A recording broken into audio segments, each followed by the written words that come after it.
자, 그래서 우리가 그 지난 시간에는 이렇게 RLC 회로에 대해서 우리가 이제 페이저 표기법으로 전압 전류를 표시를 해봤어요. 그죠? 전압을 이렇게 전류를 이렇게 놓고 전압을 페이저 값을 표시를 해보니까 이렇게 됐다. 페이저 노테이션으로 표시를 해보니까 이렇게 나온다. 라는 거 우리가 배웠죠. 그죠? 그래서 전력 구하는 것도 해봤고, 자, 그래서 이거를 우리가 그 라플라스 변환을 이용해서 전달함수 구한 다음에 그다음에 S에다가 J 오메가를 대입해서 주파수 응답을 구하는 그런 과정을 한번 비교를 해볼게요. 그래서 우리가 그 RLC 회로에서 그 입력이 직렬 회로 RLC 직렬 회로의 양단에 걸리는 전압이고, 자, 이런 식으로 자, 이렇게 RLC 회로가 있을 때 R, L, C 회로가 있을 때 입력이 요거예요. 이 양단에 걸리는 전압 우리가 입력을 하고, 그 다음에 출력을 커피시트 양단에 걸리는 전압을 우리가 가정을 하면은 전달함수가 우리가 이렇게 된다는 걸 우리가 그 배웠어요. 그죠? 우리 RS별에서 전달함수 구할 때. 자, 그러면 우리가 이제 페이저 표기법을 이용해서 요 전압과 C 양단에 걸리는 전압을 우리가 이제 구할 수가 있겠죠. 그 RSC 양단에 걸리는 전압이 주어져 있을 때, 요 C 양단에 걸리는 전압을 우리가 구할 수가 있겠죠. 그래서 요거는 우리가 그 직렬 회로에서 우리 그 전압 분배 회로 있죠. 그거 똑같이 구하면 돼요. 우리 예를 들어서 저항이 이렇게 세 개가 있어요. 여기가 VI다. 이건 R2, R3다. 그러면 저기 전류가 어떻게 돼요? 전류가 R1 플러스 R2분의 플러스 R3분의 V잖아요. 그죠? 그러면 이 R3 양단에 걸리는 전압이 어떻게 돼요? 전압은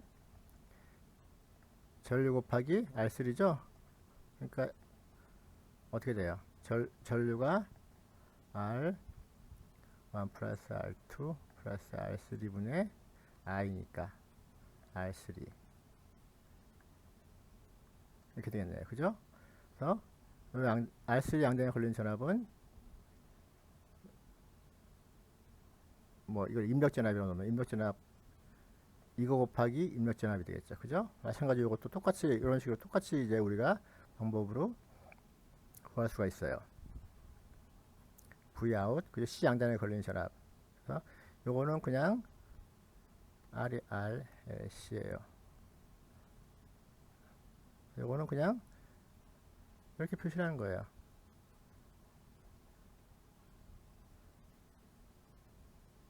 이렇게 표시를 하고 그냥 R 저항처럼 똑같이 계산을 해주면 돼요. 그죠?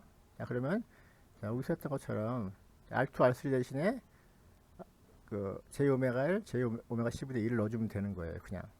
그러면 R 플러스 R2 대신에 J 오메가 L, R3 대신에 J 오메가 C분의 1. 그죠? 그 다음에 R3가 이제 J 오메가 C분의 1이니까. 그래서 VI. 그럼 뭐예요? 이게 VI분의 VO가 이런 식으로 되잖아요. 그죠?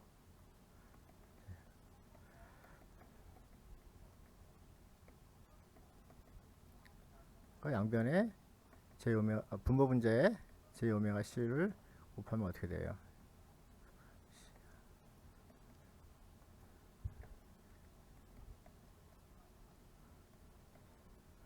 플러스 1. 그죠? 이렇게 되겠네요. 그죠? 이걸 이렇게 정리를 하면은 마이너스 LC 오메가 제곱 플러스 J 오메가 RC 플러스 1분의 1이 되겠네요. 그죠? 그게 바로 뭐예요? 요거죠? 요거예요. 그래서 입력 전압 RSC 양단에 걸리는 전압분의 커피시트 양단에 C 양단에 걸리는 전압은 이렇게 주어지네요. 그죠? 이렇게 주어져요. 자, 그래서 우리가 요 라플라스 변화를 이용해서 RS 직렬의 전달함수 입력이 RS 양단에 걸리는 전압, 출력은 C 양단에 걸리는 전압으로 구했던 요 전달함수에다가 S 대신에 우리가 주파수 응답은 S 대신에 J 오메가를 대입하면 된다 그랬죠. 그죠? 그래서 이렇게 여기에다가 J 오메가를 대입하면은 이렇게 되죠. 그죠? 근데 어때요? 똑같죠, 두 개가. 그죠? 두 개가 똑같아요. 그래서 우리가 라플라스 변화를 이용해서 이제 전달함수를 구하고 그 다음에 주파수 응답을 구하는데, 그렇게 해서 구한 거랑 페이저 표기법을 이용해서 구한 거랑 모양이 똑같다는 거예요. 그래서 페이저 표기법은 실제로 그 아까도 얘기했던 것처럼 수학적으로 엄밀한 증명을 우리가 한 다음에 사용하는 게 아니라 그냥 미분 연산자 대신에 J 오메가를 그냥 대치를 하는 거예요. 그죠? 이렇게 이걸 그냥 대치를 하는 거예요. 그냥 이렇게 해서 쓰는 게 이제 페이지 표기법인데, 이렇게나 이렇게나 이제 똑같이 나온다는 거예요. 그래서 대부분 경우에 그냥 이렇게 써도 된다 라는 게 이제 우리가 알고 있기 때문에, 여러분들이 앞으로 이제 그 교류 회로가 나온다 하면은 이제 미분이든 적분이건 나오면은 미분 적분을 미분은 J오메가, 적분은 J오메가분의 1, 이런 식으로 여러분들이 대치를 해서 그냥 사용하면은 이제 문제가 없다, 이렇게 생각을 하면 돼요. 자, 알겠죠? 자, 그래서 이렇게 해서 우리가 진도는 이제 마무리를 할 거예요. 마무리하고 다음 시간에는 우리가 시험 얘기 잠깐 하고, 그 다음에 우리 한 학기 동안 배운 거 쭉 정리를 해서 크게 뭐 자세한 거는 못하겠지만은 크게 정리를 해서 그 여러분들이 대략 뭐 디테일한 것까지 안 들어가도록 이 범위를 이건 배운 게 이거다라는 정도는 여러분들이 머릿속에 좀 정리해서 이제 기억을 할 필요가 있어요. 그래야지 나중에 이제 자세한 건 모르지만 이거 배웠구나 하면은 그때 다시 가서 여러분들이 이제 다시 공부할 수도 있고, 그죠? 아예 자기가 뭘 배웠는지 모르면 어떻게 돼요?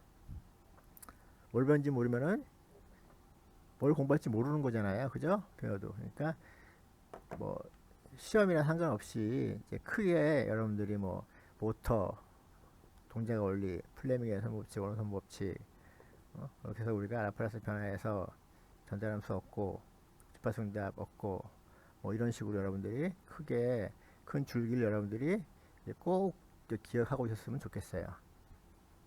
다음 시간에 그렇게 해서 우리가 할 거니까 그 복습 좀 여러분들이 해오면은 따로 시험 준비할 필요 없이 아주 큰 도움이 될 거예요. 시험 좀 잘 하시고, 시험은 대면으로 이제 시험을 봐요. 여러분들 학교에 나와서 이제 여러분들은 아마 우리는 이제 두 반으로 나눠서 볼 것 같은데 14명이니까 열 몇 명 정도, 한 개가 열 몇 명이니까 우리가 두 반으로 나눠서 시험을 볼 것 같아요. 그래서 자세한 건 다음 시간에 얘기하던가 아니면 밴드를 통해서 이제 공지할 테니까 여러분들이 다음 시간 대비해서 좀 복습 좀 해오도록 하세요. 마지막 과제예요. 마지막 과제는 그냥 한 문제에서 그냥 간단하게 여러분들만 한번 해봤던 거니까 전혀 어려운 거 없을 거예요. 그래서 우리 RSU로 요 회로에서 그냥 값을 여러분들 우리가 줬어요. 내가 이렇게 주어진 저기 V는 100V 50Hz 이런 식으로, 그죠? V와 오메가가 주어진 거죠. 그리고 R값, L값, C값 주어지고. 자, 그럴 때 우리가 요 회로의 역류를 구하는 문제예요. 역류를 구하시오. 자, 우리가 역류는 어떻게 구한다고요? 임피던스. 역류이라는 게 뭐예요? 임피던스의 위상차 있죠? 위상차의 코사인 값이에요. 위상차의 코사인 값. 그걸 이제 금방 구할 수가 있겠죠? 이렇게 해서 요거잖아요. 요거, 그죠? 요거. 일단 이렇게 표시를 한 다음에 이렇게 표시할 수가 있죠. 그죠? R, 오메가 50Hz, L 얼마, C 얼마 알잖아요. 다. 이렇게 구하면 요거에 이상차가 있을 거 아니에요. 그죠? 실수분의 허수부. 그죠? 이제 아크탄젠트 값을 구한 거잖아요. 그죠? 이런 식으로 구하면은 이렇게 나올 거예요. 그러면 영주를 구할 수, 코사인을 취하면 그게 영주이 되는 것이고, 자, 그러면 유상차가 얼마인가? 그죠? 나오겠죠? 여기에 유상차예요. 그죠? 자, 구할 수가 있죠? 자, 그러면 전압과 전류 중 어떤 게 빠른가? 자,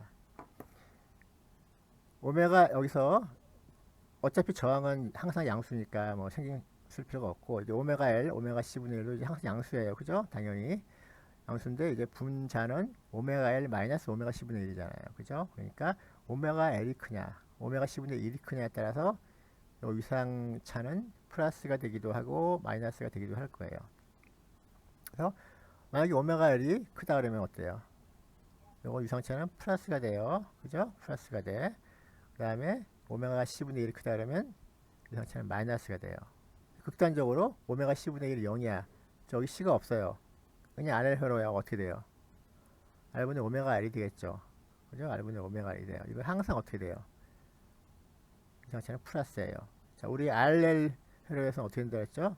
L 회로에서는 어떻게 돼요? R이 빨라요? 아니, L 회로에서는 인덕터만 있는 회로에서는 그 전압이 빨라요? 전류가 빨라요?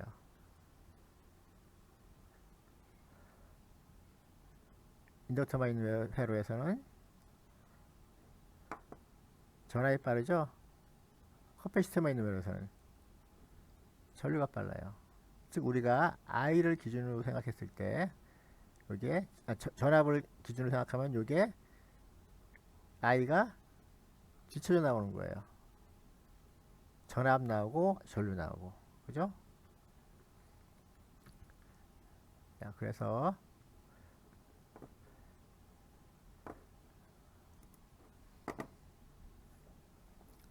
우리가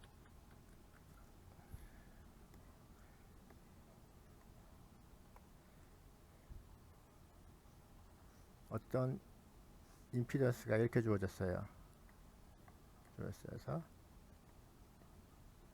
자, 그러면 만약에 이게 전류예요.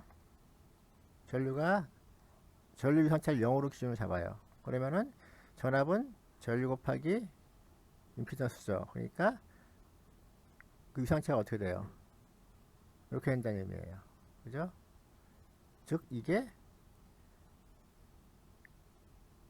요 값이 위상차는 이렇게 된다는 의미예요. 자, 무슨 말인지 알겠죠? 그래서 실제 전체 위상차는 여기에다가 이제 오메가 t를 이제 더한 거잖아요. 우리가 이건 이제 생각해보지 않습니까? 그죠? 이게 t가 증가하면은 이렇게 이런 식으로 이제 계속 돌 거예요. 그죠? 그래서 실수값만 취한 게 우리가, 그죠? 처음에 실수값만, 그죠? 여기서 이걸 했으면은 허수값을 취하면 될 것이고, 이렇게 했으면 실수값을 취하면 돼요. 그죠? 그죠? 그 얘기였어요. 아까가. 그러면은 여기다가 이런 식으로 실수값만 취하면 이런 식으로 시간에 따라서 변하겠죠. 그죠? 그러니까 V가 먼저 나오고 이게 플러스면은, 그죠? V가 먼저 나오고 I가 나오는 거잖아요. 그죠? 자, 그래서 여기에 이런 식으로 여러분들이 이제 이해를 하면 돼요. 마찬가지로 해서 위상차가 플러스면은 이렇게 표시가 되니까 V가 나오고 I가 나온다.